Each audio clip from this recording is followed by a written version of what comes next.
why I chose to go into the legal profession. And it kind of got me thinking about why did I want to go into the legal profession? And I thought all the way back to when I was 5 years old, and my big sister, my big sister here,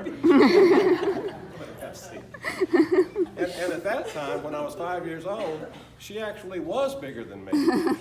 And I was a little bit, now I know you guys that know me now, know me as the mellow, never get upset sort of person.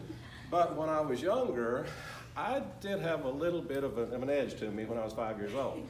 So, and big sister made me upset about something. So I start screaming at her and throwing a fit, and instead of listening to me, she goes and locks herself in the bathroom. That's just not going to work. She's going to listen to me.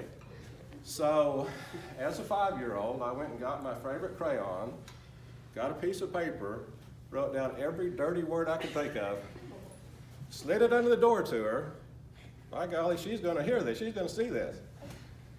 Well, needless to say, when Mom got home, I got my first legal lesson, and I learned that you do not put bad stuff in writing. Because no matter how silver-tongued you may be, you can't talk your way out of it. So that was my first legal lesson. But anyway, I just want to thank everybody.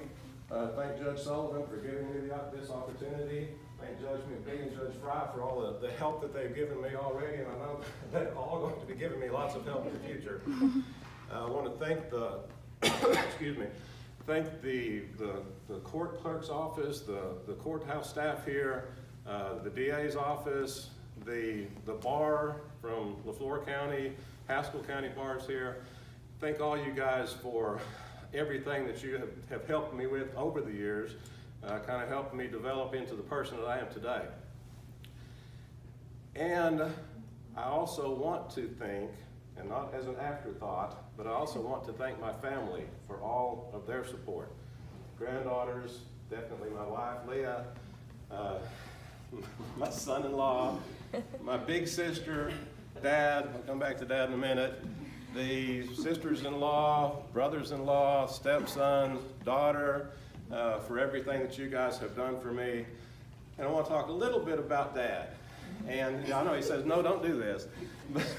But I just want to say that when I was, and again, I was, I guess, a precocious young lad, and I never really liked going to school. I was pretty good at it, but I didn't like going.